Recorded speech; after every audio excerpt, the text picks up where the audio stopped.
DIY key fob programming. Is it possible? Yes, programming your key fob at home is often possible, especially for vehicles made before 2023. Newer cars, particularly those from brands like BMW and Volkswagen, may offer app-based pairing via Bluetooth.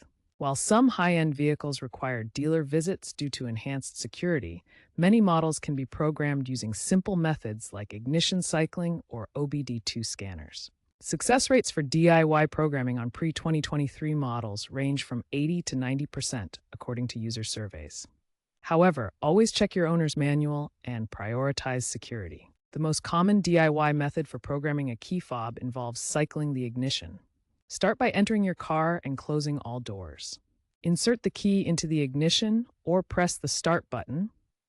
Then cycle the ignition to the on position without starting the engine. Next, press the lock and unlock buttons on the key fob in a specific sequence. Turn the ignition off, remove the key, and test the key fob to ensure it works. Specific button sequences vary by car make and model, so always consult your owner's manual. Some vehicles, like certain Toyota models, require an OBD2 scanner to access programming mode. Always disconnect the car battery first to reset the system before programming. If the DIY method fails, professional reprogramming at a dealer typically costs between $50 and $150.